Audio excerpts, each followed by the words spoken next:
신봤다 신부전TV 안녕하십니까. 심장지킴이 이혜영입니다. 참 여러 가지를 물어보시고요. 비타민부터 오메가3, 코엔자임 Q10 등 참 영양제가 많구나 하는 것을 느낄 정도로 여러 가지 물어보십니다. 저는 철분은 말씀드리고 나머지의 근거는 없다 말씀드리겠습니다. 신부전 환자분들의 한 반은 철분이 부족하고요. 세 분 중에 한 분은 철결핍성 빈혈에까지 해당하는데 문제는 그 원인이 신부전이 있으면 창자가 부으면서 입으로 먹은 철분이 잘 흡수가 되지 않고 장에서 철분이 이제 필요한 피를 만드는 데까지 운반을 못하기 때문에 먹는 철분으로는 힘들기만 하고 효과가 크지 않은 게 단점입니다. 필요한 분들은 정연된 정맥 주사로 철분을 공급하는 게 가장 효과적입니다. 한 병 정도를 주입하면은 승창거와 입원이 줄어든다는 데이터가 있어서 영양제 중에 한 가지를 선택하라면 전 철분을 추천하고 싶습니다. 코엔자임 Q10이 외국에서도 가장 많이 소비되는 건강식품 중에 하나입니다. 그런데 효능은 생각만큼 증명되어 있지 않고요. 현재 확실한 부분은 입으로 한두 알 먹는 코엔자임 Q10은 몸에 필요한 만큼의 충분한 용량을 공급할 수 없다까지는 정설로 되어 있고요. 그 다음에 환자분들 반응이 그렇게 좋지는 않은 느낌이 있었습니다. 신부전 환자가 먹어야 될 많은 약 중에 순위상 그게 포함된다고 생각하지는 않습니다. 비타민 D와 A, D, E, K는 기용성 비타민이라는 건데요. 이거는 몸에 배출이 잘 안 되면 쌓여서 영향을 줄 수 있는데 신부전 환자분들이 불편한 것 중에 하나가 콩팥이나 간의 기능이 같이 좋지 않아서 불순물이 쌓이기 쉬운 위험성이 있고 그런 위험성을 감안할 때 비타민 D가 꼭 필요하지는 않을 것 같습니다. 결핍이 확인된 경우에만 공급하는 게 도움이 되지 필요하지 않은 분이 영양 섭취를 위해서 할 필요는 없다고 생각합니다. 마그네슘이 손이 떨린다, 저린다 하는 느낌으로 많이 사용되는데요.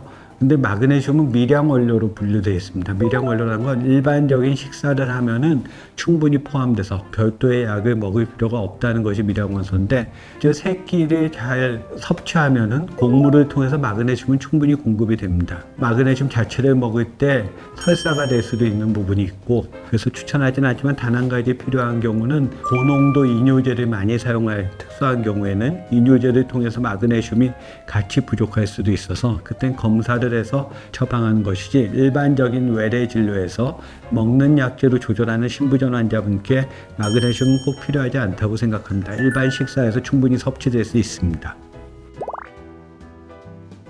오메가3가 코엔자임 Q10과 더불어 가장 많이 소비되는 건강식품 두 개 중에 하나입니다. 오메가3가 아주 적은 정도의 효능이 신부전에 있다고 증명되었었는데, 고후속 연구로 오메가3를 많이 사용한 연구에서 오히려 부정맥이 좀 생긴다는 보고가 있었습니다.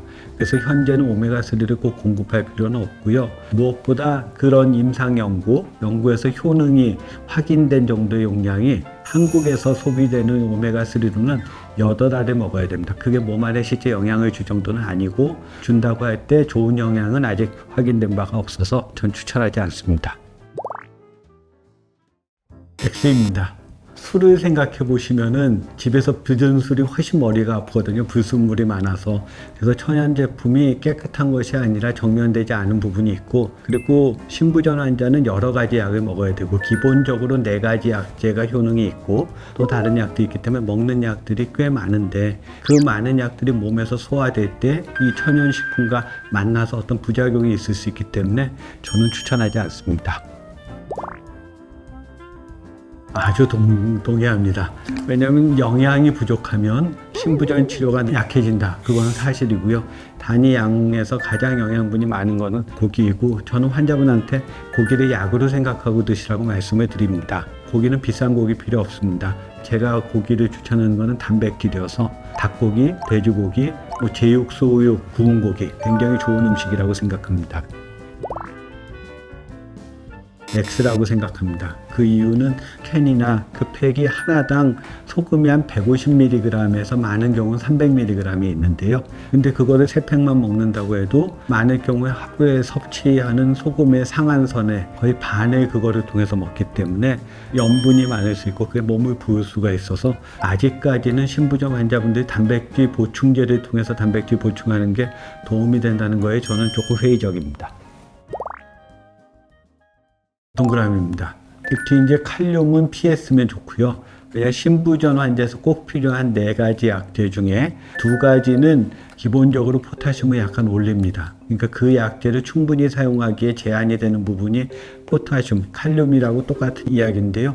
마그네슘은 미량 원소여서 굳이 약제를 통해서 복용할 필요는 없겠고 오히려 많을 경우에는 어떤 전해질 이상을 만들 수도 있는 것으로 저는 염려하고 있습니다. 동그라미 3개쯤 하고 싶습니다. 그런 이유가 신부전 환자분들이 열심히 해서 근육이 생기기는 쉽지 않지만 운동하지 않을 때 근육은 무섭게 빠지기 때문에 신부전 환자분 한번 입원하면은 한 일주일쯤 입원하다 퇴원하시는데 적지 않은 분이 걸어서 오셨다가 휠체어 타고 나가시고 그런 경우가 있어서 운동을 열심히 해야 근육이 빠지지 않은 정도가 되고 거기에서 더 열심히 하면 최고로 좋다 생각을 합니다. 해로울 수도 있는 약이 있습니다. 지용성 비타민은 좀 피하면 좋겠고요. 비타민 K 같은 약제는 신부전에서 같이 있을 수 있는 부정맥 치료 약제의 효능을 떨어뜨릴 수도 있습니다. 비타민 제제 중에 특히 지용성 비타민은 주의해서 사용하기를 먼저 말씀드립니다.